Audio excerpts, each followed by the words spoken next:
Praise the Lord. परमेश्वर का अनुग्रह से एक और वचन आप लोगों के मध्य में लेके आया हूँ मैं। जो मुझे सुनते हैं उनको मैं धन्यवाद देना चाहूँगा कि उन्होंने परमेश्वर के वचन के लिए समय निकाला और उसके वचन को आदर सम्मान दिया। आज हम देखेंगे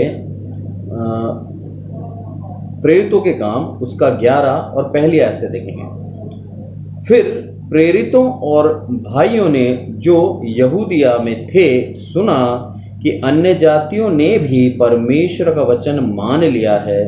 अतः जब पतरस यरूशलेम में आया तो खतना किए हुए लोग उससे वाद विवाद करने लगे और तूने खतना रहित लोगों के यहाँ जाकर उनके साथ खाया।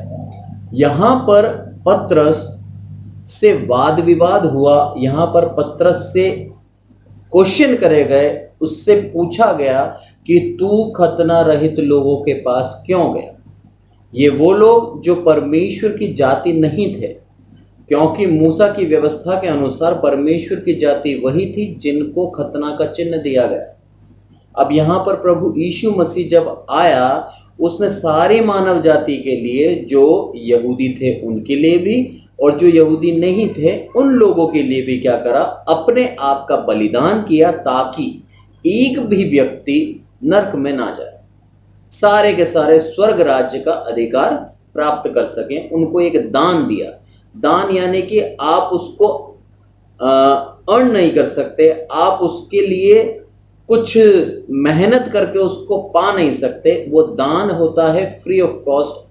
परमेश्वर ने अपनी इच्छा से ये दान दिया है सबको। तो हमारी योग्यता के अनुसार नहीं, परमेश्वर के अनुग्रह के अनुसार हम लोग उसकी जाति ठहरे। यहाँ पर भी यही हुआ कि जब उन्होंने सुना कि अन्य जाति भी परमेश्वर का वचन मान लिया है, यानी कि यहूदी तो सुन ही रहे हैं, प्रभु यीशु मसीह की बातों के ऊपर मानना शुरू कर दिया है किन लोगों ने, अन्य जाति लोगों ने। तब उन लोगों के मध्य में वाद विवाद हुआ और वो पतरस से क्वेश्चन करने लगे कि हे पतरस, तू उन लोगों के मध्य में क्यों गया और क्यों उनके साथ खाना खाया। क्योंकि मूसा की व्यवस्था क्या बोलती थी कि हमें परमेश्वर के जन, जो भी इस्राएली जाति है, जो परमेश्वर के चिन्ह पाए हुए लोग हैं, ऐसे ही लोगों के मध्य में हमें रिश्ता रखना है, ऐसों के साथ ही खाना खाना है, और बाकी जो अन्य जाति हैं उनसे हमें रिश्ता नहीं रखना। ये मूसा की व्यवस्था के विरुद्ध हुआ। तो उस चीज को वो पूछ रहे थे, वाद विवाद कर रहे थे। तब पतरस क्या बोलता है, तब पतरस ने उन्हें आरंभ से क्रम अनुसार ये सुनाया और क्या बोला कि मैं याफा नगर में प्रार्थना कर रहा था और बेसुध होकर एक दर्शन देखा कि एक पात्र बड़ी चादर के समान चारों कोनों से लटकाया हुआ आकाश से उतर कर मेरे पास आया, और जब मैंने उस पर ध्यान किया तो उसमें पृथ्वी के चौपाए, वन पशु, बनेले रेंगने वाले जंतु और आकाश के पक्षी देखे, और ये शब्द सुना कि हे पतरस, उठ, मार और खा। मैंने कहा नहीं प्रभु, नहीं, क्योंकि कोई अपवित्र या अशुद्ध वस्तु मेरे मुंह में कभी नहीं गई।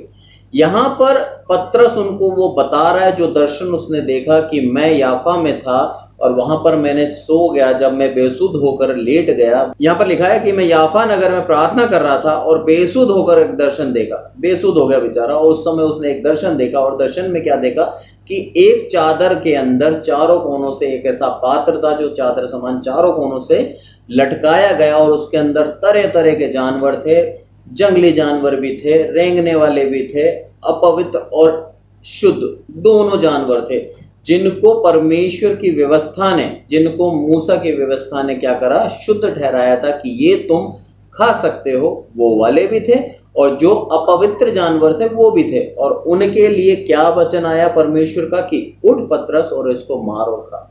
ये हमें ये नहीं बोलता कि हमें अपवित्र वस्तु खानी है, पर यह दर्शन क्यों दिया गया? यह दर्शन इसलिए दिया गया पतरस को ताकि इस संसार के जितने भी लोग हैं जिनको मैंने पवित्र ठहराया, यानी कि यहूदी लोग, जिनको एक चिन्ह दिया था मैंने खतना का, वैसे लोग, और जो खतना रहित हैं, जो कि अन्य जाति हैं, वो भी क्या हैं, तू उनके पास भी जा, उनको भी सुसमाचार सुना, क्योंकि उनको भी मैंने क्या है, मन फिराव का क्या दिया है, एक अवसर दिया है।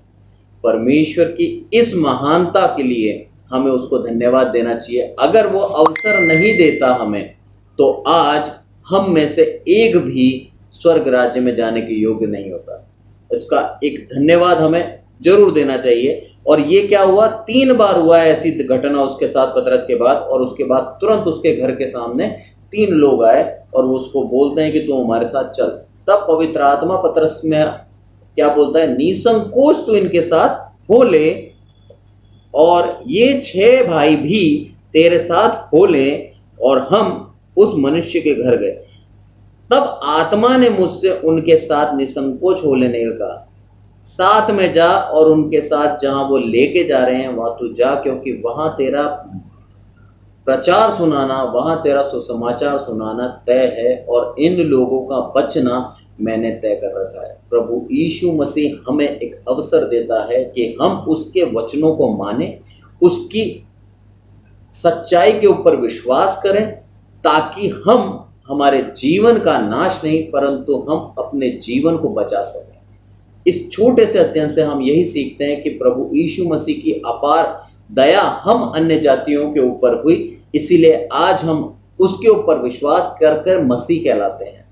और ये जो अवसर उसने हमें दिया, ये जो दान उसने हमें दिया जिससे हम मसीह कहलाते हैं, तो हम हमारे नाम को बदनाम ना होने दें। हम उसके ऊपर चलें पूरी निष्ठा से, पूरी खराई से, ताकि हमारे ऊपर कोई उंगली उठा के ये ना कह सके कि ये मसीह होकर भी बुरे काम करे। परमेश्वर इन वचनों से हम सबको आशीष दे। जय मसीह की। धन्यवाद।